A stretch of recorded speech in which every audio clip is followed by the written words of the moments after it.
Good evening, everyone. It's Ruth from the Looking Glass, and I'm here to really kind of dive into like the madness. I was taking a little hiatus from social media, and I was awakened out of my slumber by the madness that happened with the what was supposed to be our presidential debate. The debate that was supposed to tell us how seriously should we take the current president or how seriously we should take the vice president who's running to be the next president. And we just walked away with a bunch of foolishness and a bunch of mess and a bunch of nonsense, and that the president doesn't know what a white supremacist is. What? Huh? Where are you looking at? You have a perfect brain. You're supposed to know all these things. You are the chosen one. The chosen one is the wise one. How is it that you don't know who the white supremacists are? They tweeted you during Charlottesville. David Duke was like, get your ass back in line. We voted for you. Say what? Say what? You what now? You denounced who? And then the next day, he came in and he was like, there's good people on both sides. Or whatever y'all remember what he said about it. Or anyway, it was bizarre. And it's still no, it's not bizarre because we do live in a white supremacist country. But we're supposed to be better than that. I mean, we're used to pretending, politicians pretend, but now there's no pretending going on anymore. And I think the biggest problem that I'm seeing now is the fact that everything that all the lies and all the double speak is just blowing up in our faces as a country, and we have to deal with this mess still. We're still having to deal with this mess. We're still having to deal with this mess. I had to say that again because I just needed to make sure that I was reminding myself that we still have to deal with this mess. Anyhow, so of course I am watching this mess of a debate, and I'm saying to myself, I'm gonna take a nap because I don't have any more energy left. And that's what happened. I took a nap and I woke up, and then it was all over the place, of course, that he said what he said, which I watched that part too. But I don't even remember what's at the end because I didn't have the energy anymore. Fast forward, there's a tape that drops about Melania talking about the kids at the border, and she wanted to do more, but then also the kids are getting better than what they had. So it's not too bad that they're in a cage. It was just...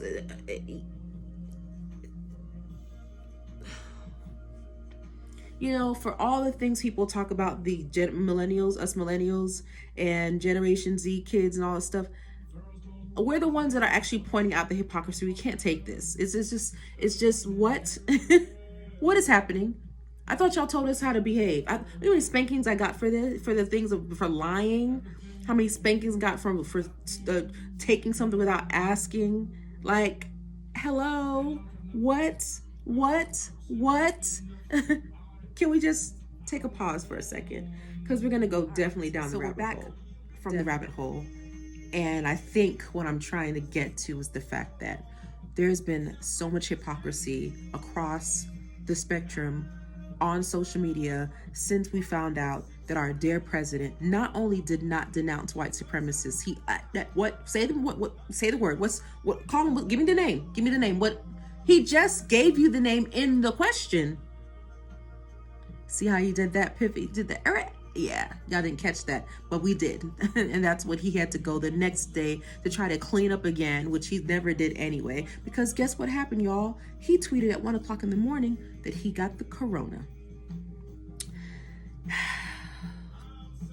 Now, if we really, really sit down and think about all of this, and just kind of take a step back to realize what happened, because my thoughts at first were,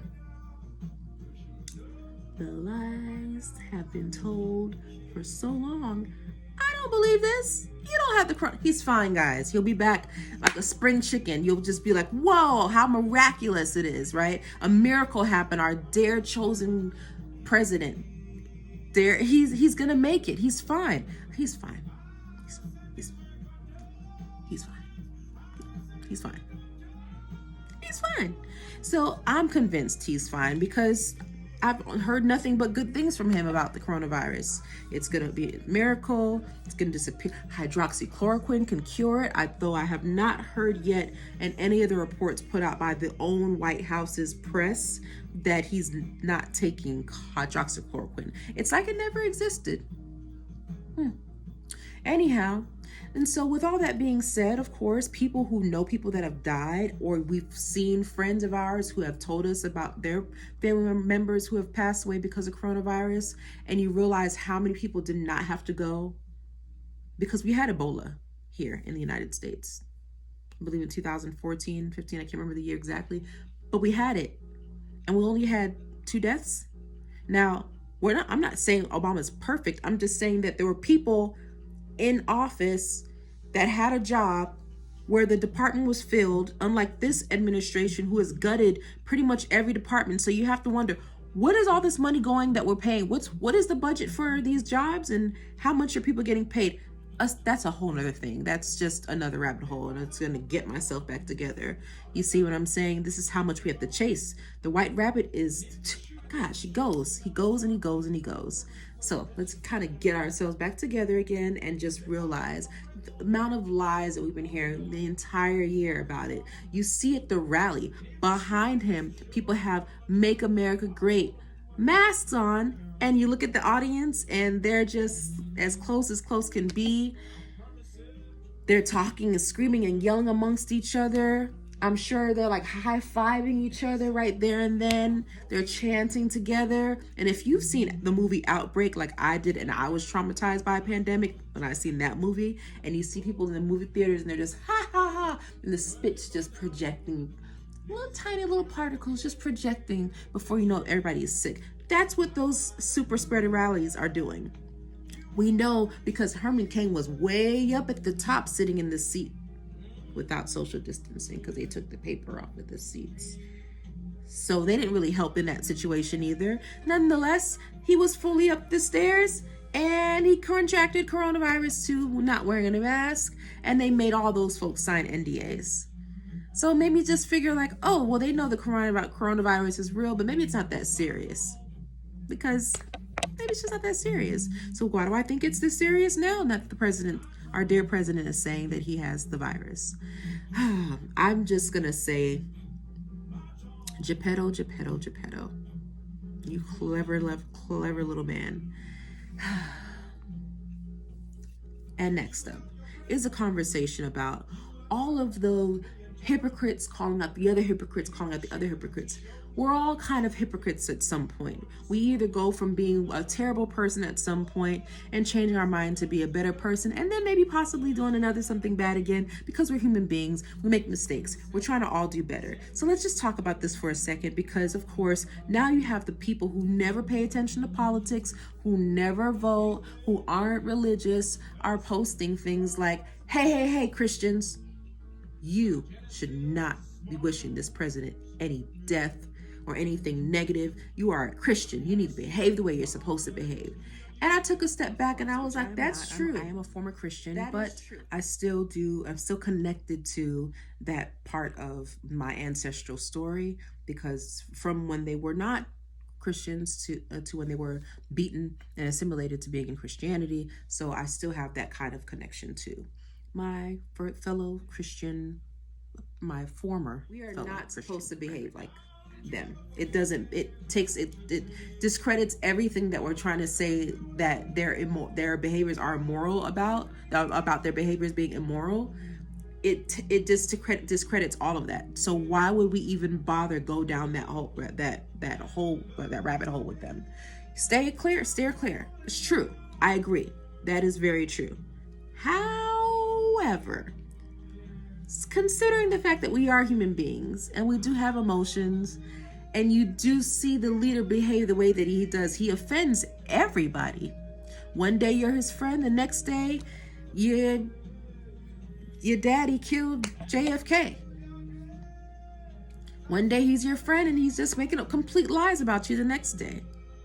Except for when it's people like Ghislaine Maxwell, when he wishes her well, and Jeffrey Epstein, when he says he has only known him for a short period of time. Although he's on tape saying too that he likes him because he's often around very, very young girls. But then he's out here putting it out there that the Democrats are pedophiles. The hypocrisy with that is also too much to bear.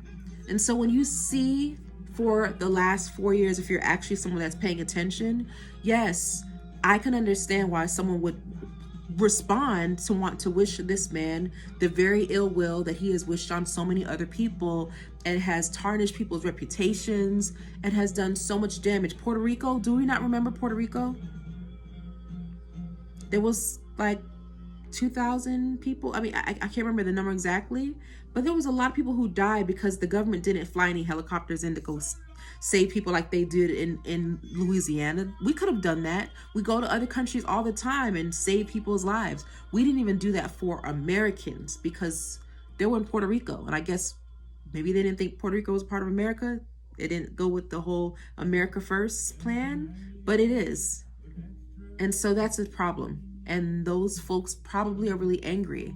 And when you're angry, you do things and you say things that, you know what, you normally wouldn't say if you weren't. And so we have to be able to take some kind of compassion to people who have suffered under this president's policies and the things that he has said.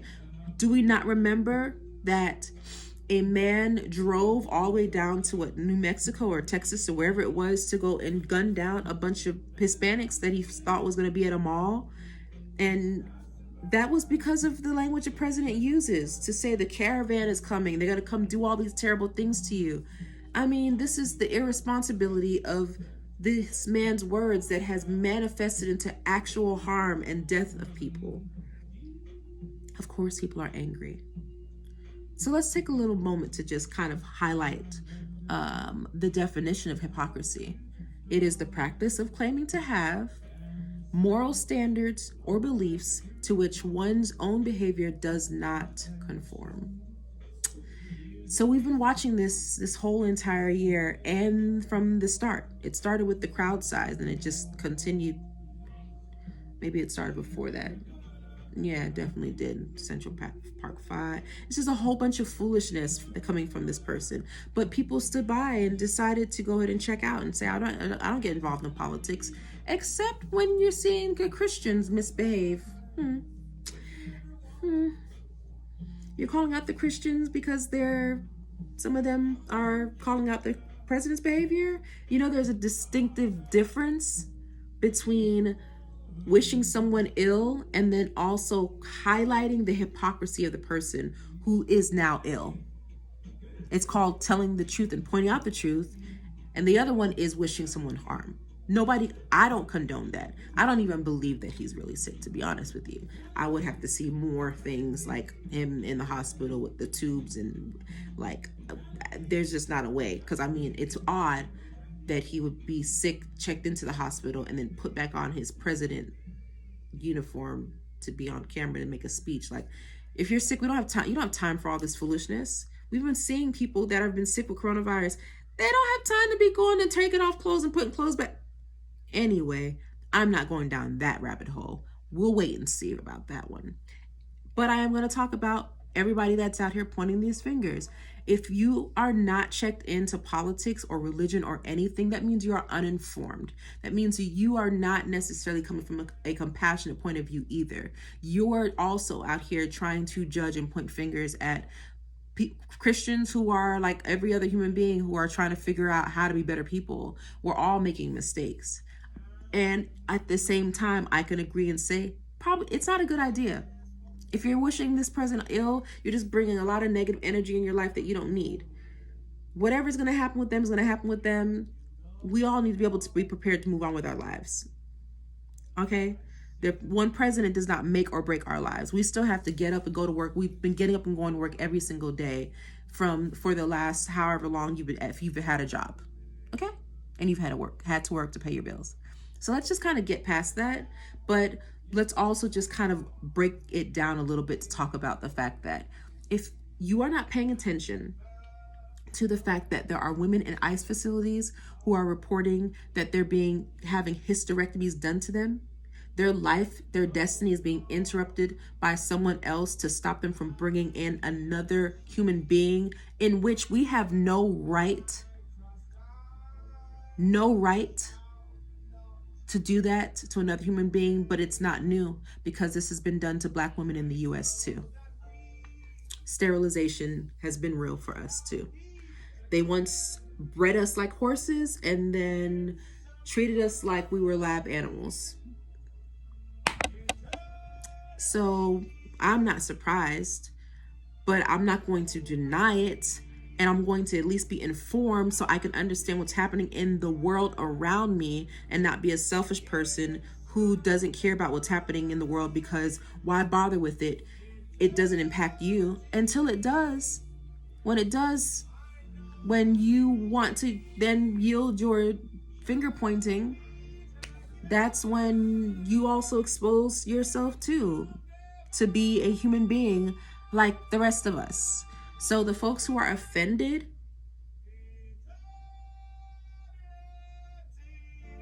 let it be clear that the folks who are offended by people saying negative things towards this president, you can say what you want to say, because everybody should be allowed to say what they want to say, but also just recognize a little bit that you're also kind of being a hypocrite.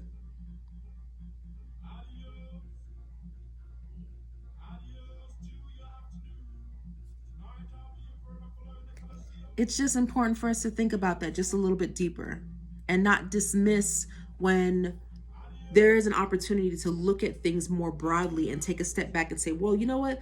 Let me just figure out what's really going on here, because maybe I haven't been paying attention, and you have to be upset for some kind of reason. Nobody's just saying this just to say this. Nobody just hates the president just because.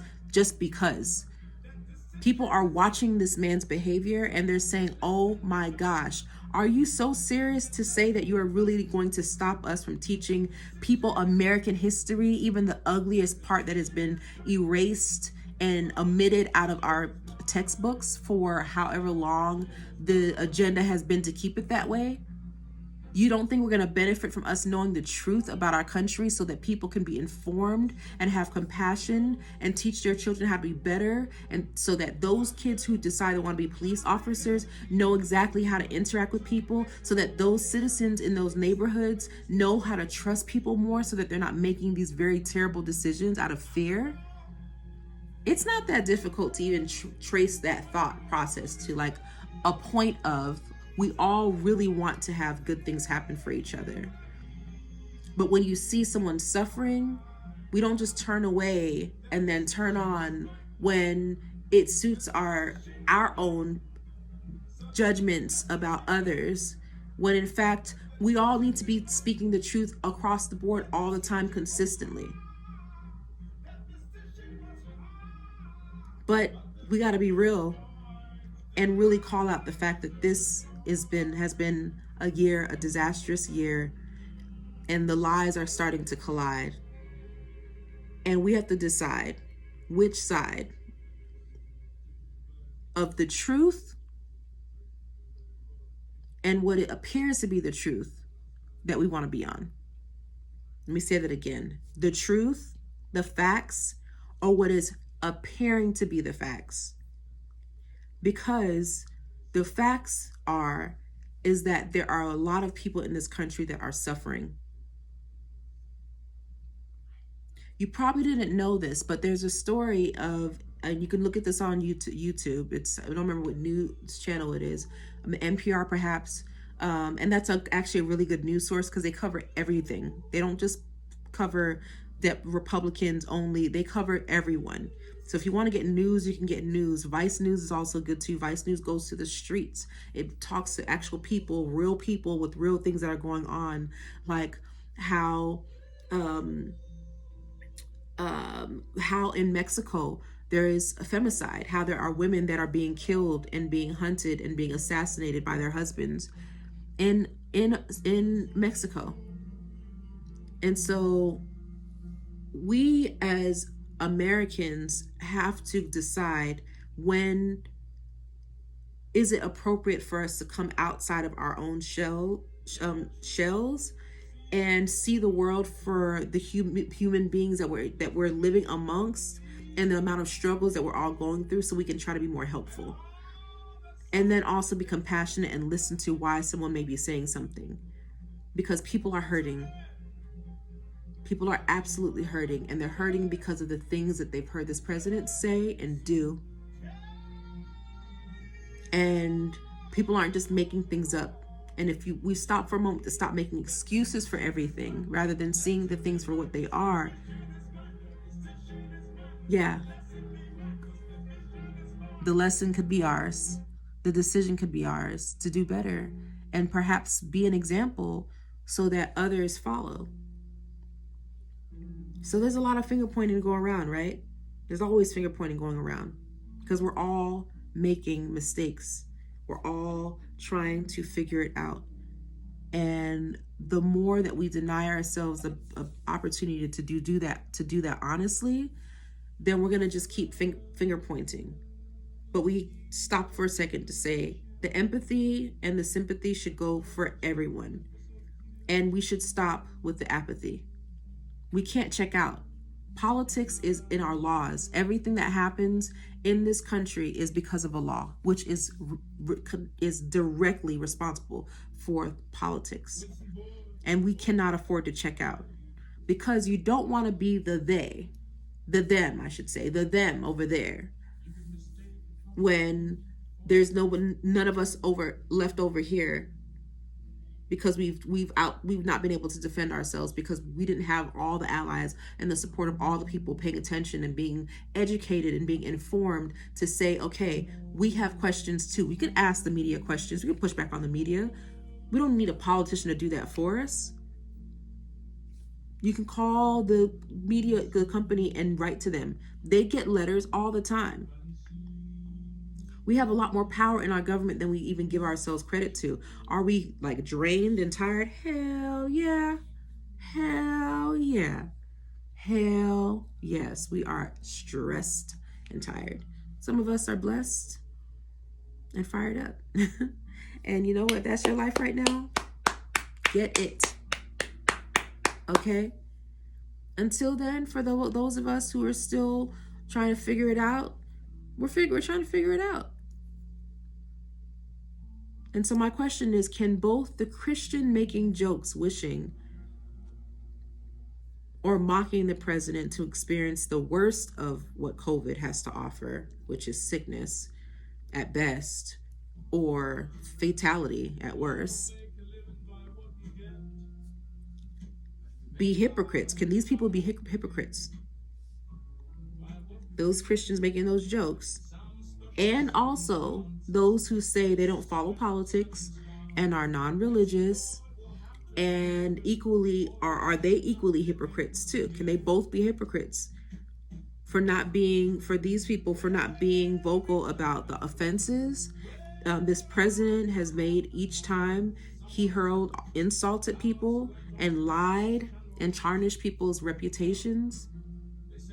Can both of them be hypocrites? Anyway, it's the looking glass. That was the question to ask. What does hypocrisy mean to you? And when do you participate in hypocrisy? Because we're not all perfect. That's the first thing we need to start with. We're not all perfect. I'm not perfect. I'm always trying to figure out how to improve and get better. And the more open we are asking those questions and being open to answering them ourselves, the better we'll be. It's a looking glass. Love, peace, justice.